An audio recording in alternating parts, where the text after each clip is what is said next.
And this is what the bands had to put up with that worked in the lucky spot. These freight trains coming through all night long, making all that racket, but the people never paid any attention to them. 1, 2, 3, 4. I left Oklahoma, driving in a Pontiac, just about to lose my mind. I was going to Arizona, maybe on to California, where the people all live so fine. The people that came out to the clubs in those days were just like they are today. Mostly they were just hard-working people, you know. They wanted something to do.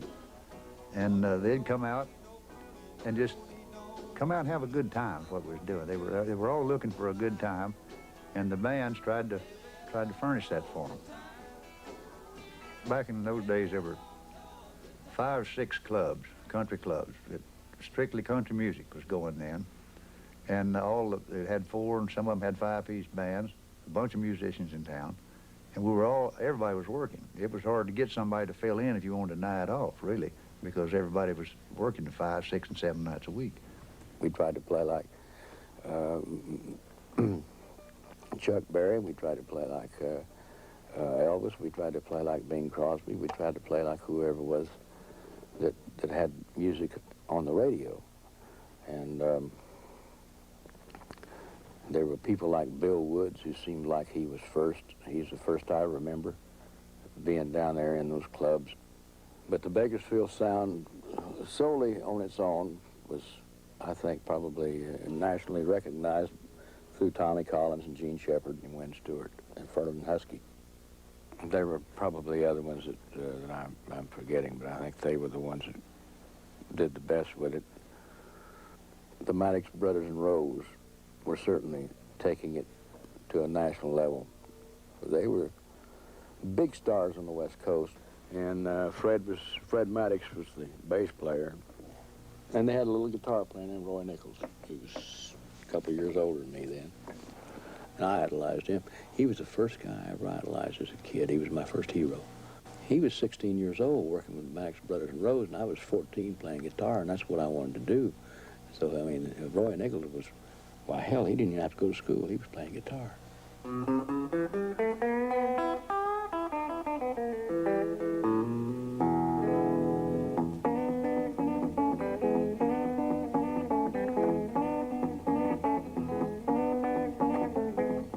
I've known Roy Nichols since, I guess he was 15 or 16 when he auditioned for us.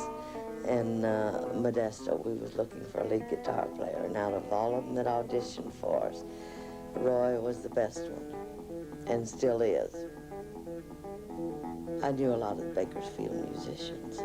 Roy Nichols was from down in that area, and Buck Owens was from that area, and Merle Haggard was from that area. Bonnie Owens was from that area, and she recorded with Merle and did great.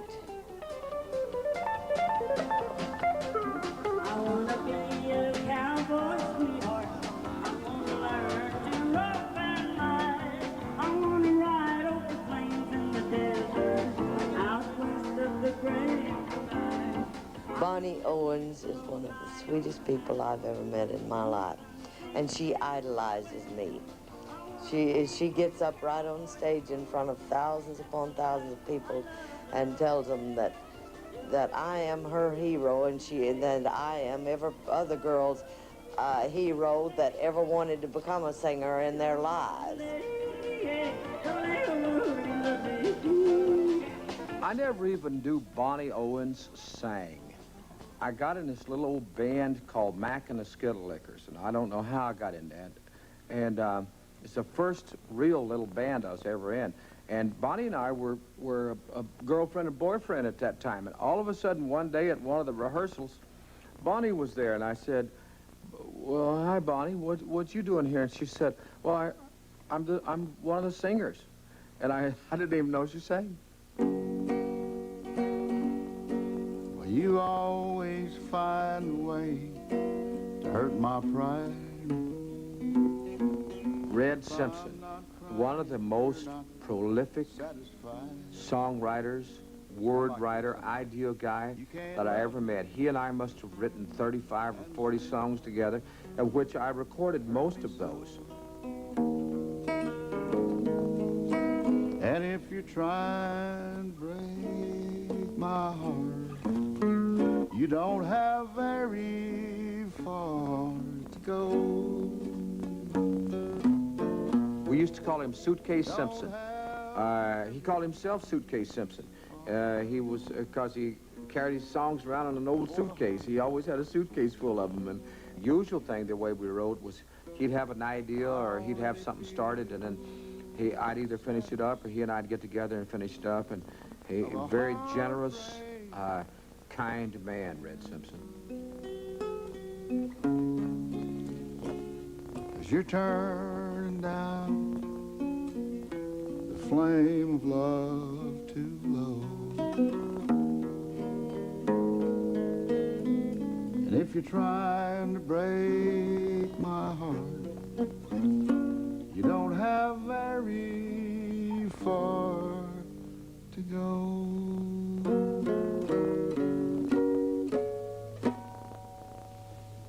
We just had a great time with all these, with all the music that was going on. If we had a night off, we'd go out and see another band and check with them, see what they were doing, so we'd know, you know.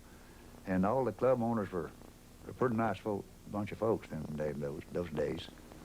It was just exciting because Blackboard is one of the big clubs, was the biggest club actually in town. And I sat there and played in that Blackboard for 5 years and 9 months, 7 nights a week. And you'd think that didn't run into work. But I loved every minute of it.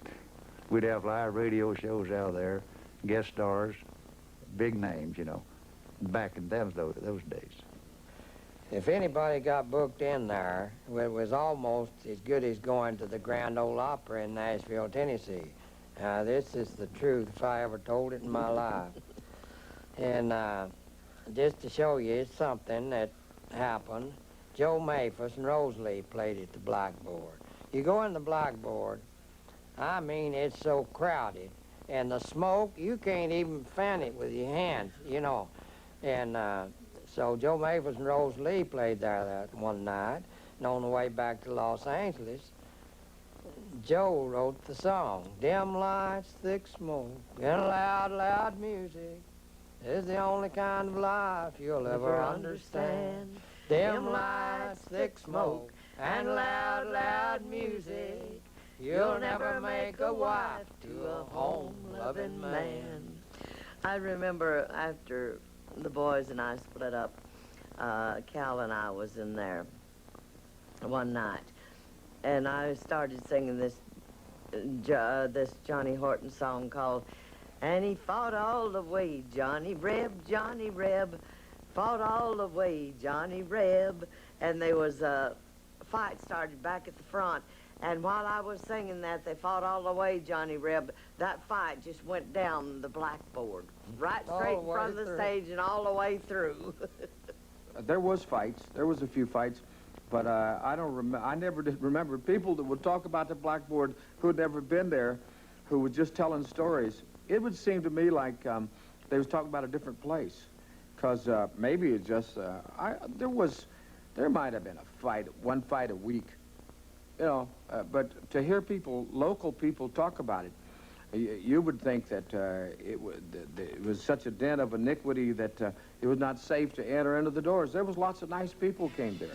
Well, they've got a swinging band down at Sam's place. Picking 20 blocks away. They're playing country music down at Sam's place.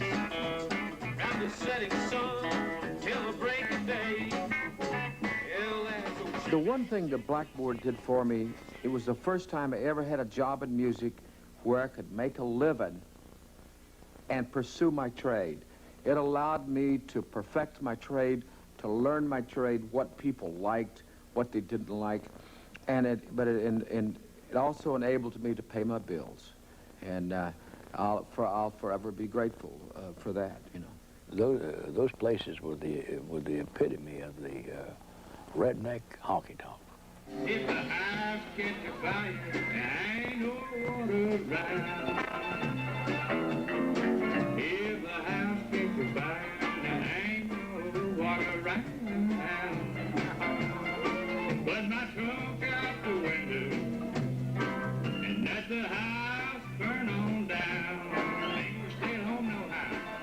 up and down the valley. Each town had their own blackboard and their own lucky spot. Most of them, usually 3 or 4 clubs to the town,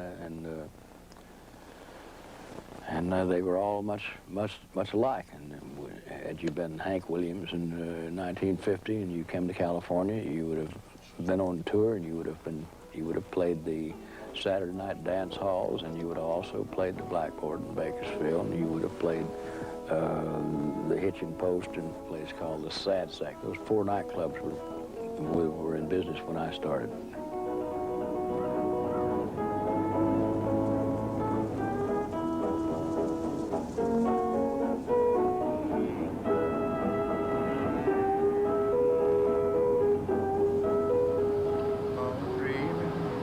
Till I wake with that same old regret.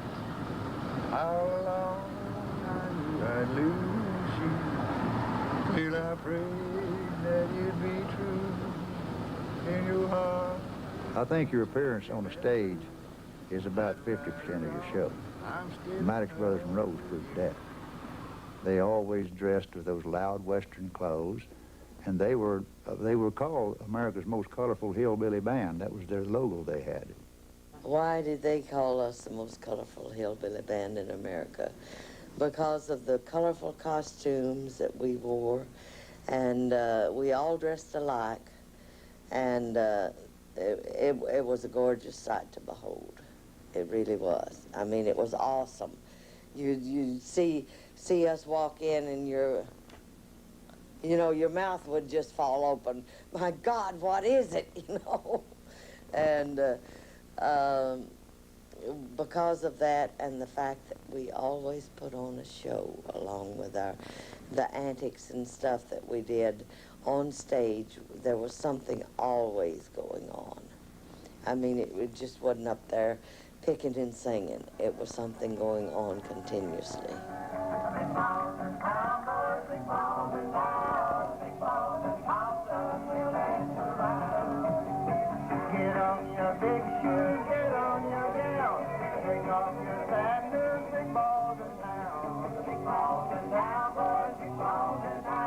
We had 2 days to see if we could get us a recording contract. And we went to Decca and RCA and all of them. None of the bigwigs was in. So me and Mama came out of Capitol, and I said, well, let's go over in Pasadena and see 4-Star Records. I said, they've got T. Texas Tyler, and he's going great. And we went over to 4-Star and played the transcription for them. And they said, we want her, we don't want the boys. And I said, well, I don't believe you can get it that way. But, well, I called Fred and asked. Well, Mama called Fred, and Fred says, they can't have her without us.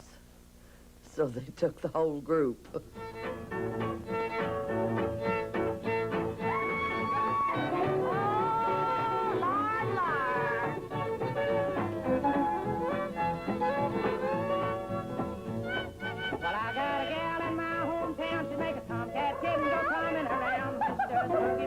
Everybody doing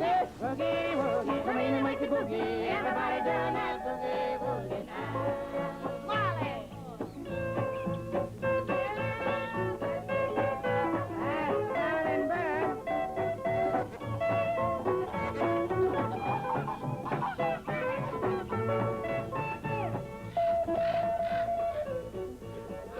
There was a guy in this town by the name of Cousin Herb Henson who started a show in 1953 at the first television station here, and he was still on local television and had sponsors lined up just waiting to go on his show. I mean, national sponsors. He was quite a popular guy, and he would take all the best entertainers in town and put them on his show. But there were other television. We had a television show, Billy Mize and I and Cliff Crawford did a thing called Chuck Wagon Time on the next television station that came along. That was in 1955. But those were two television shows that I remember that in the early days of television in Bakersfield was very popular, especially Cousin Herb's.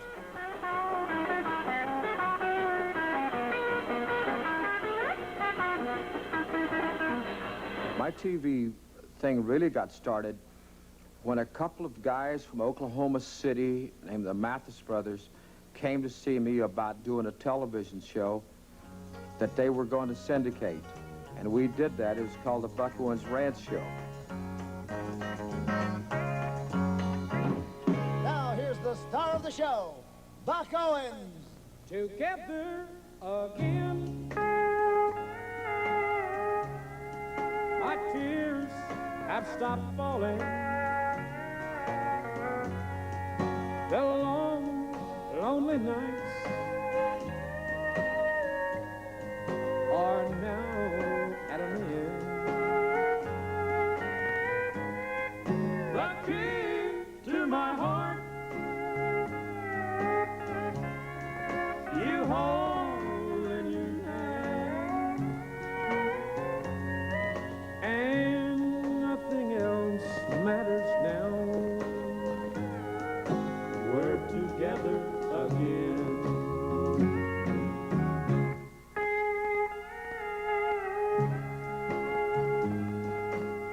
They always told me, you can't live somewhere else and cut a hit record, and that wasn't true. I found out that wasn't true, that I could cut a hit record and live here. And then I kind of thumbed it in their face. I wanted them to know it ever turned, because the problem was I always felt like in those days that if Nashville, I felt like they projected that if you weren't from Nashville, if you didn't live in Nashville, if you didn't play their silly little games, you know, you were nothing, or you were nobody. And here I owned the charts, and I owned the record sales, and I lived in Bakersfield.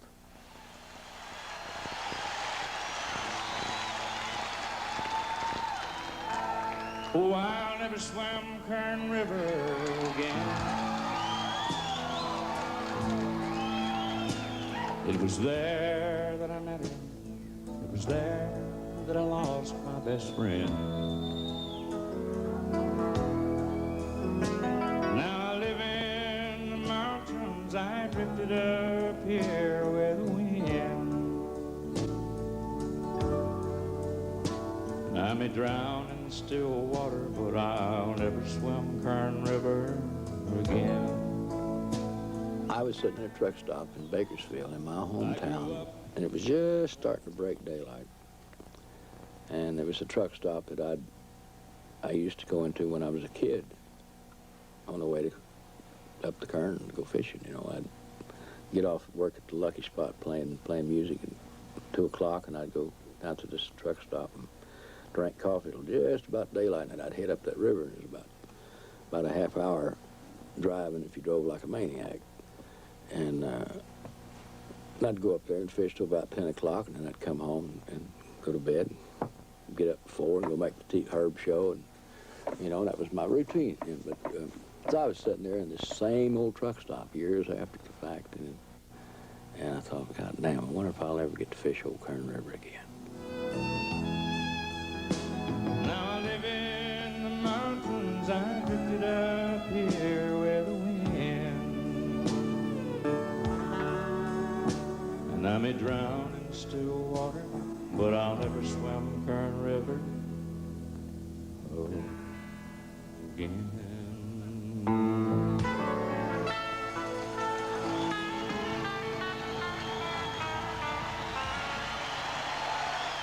I've always been able to write songs.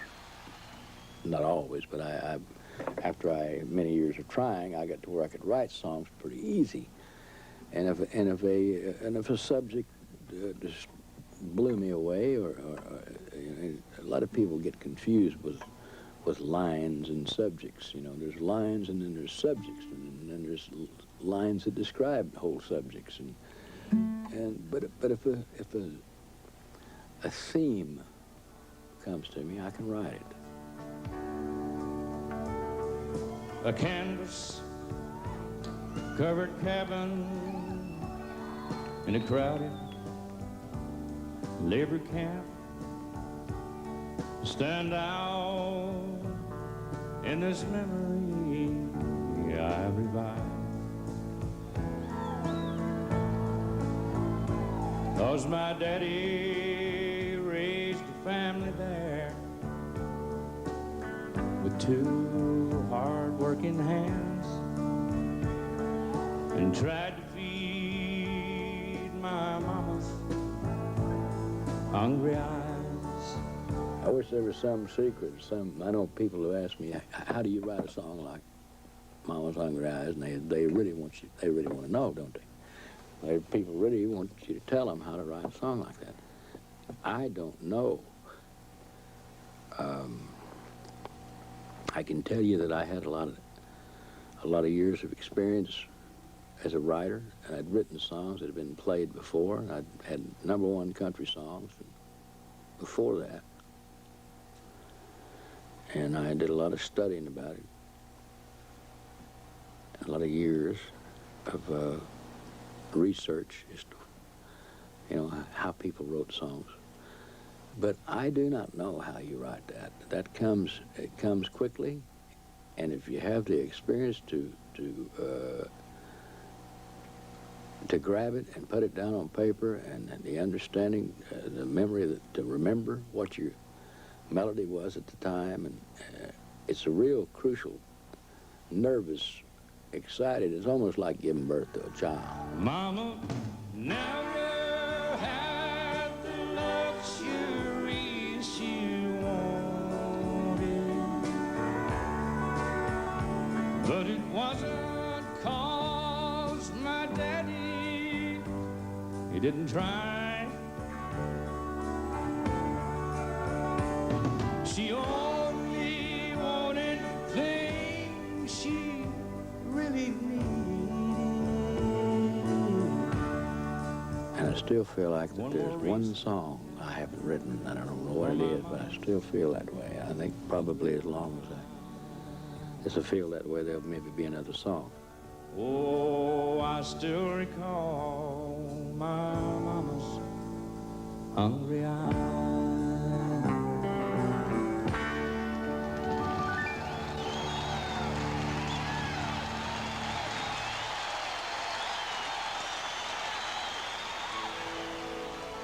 Hear that lonesome whippoorwill.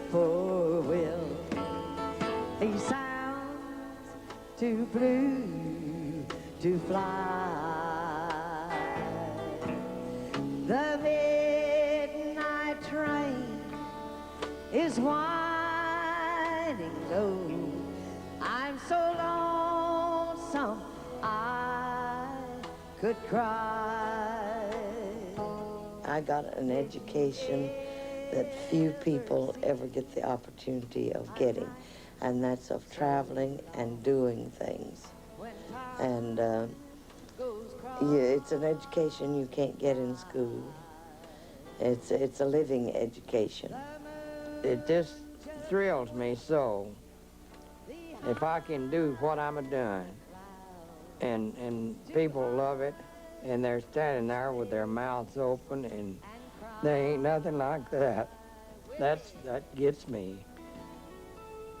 Age has finally made me aware of what I've taken for granted, and it was a great deal of talent, God-given talent, but probably not enough had I not sweated to refine it, you know. Look what I did. I had a great writing career. I wrote lots of songs and got lots of people to do them. And I got to sing, make lots of records. I got to be on television and do concert appearances and do all those great things. I got to do it all. I mean, God, how lucky can you be? The silence of a falling star lights up a purple sky. And as I wonder where you are, I'm so lonesome I could cry. Yes, I'm so lonesome I could cry.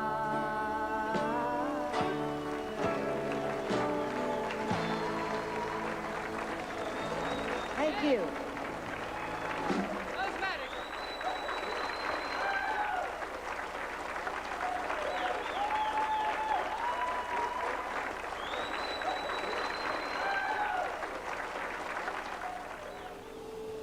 See you around. I got a job to play tonight.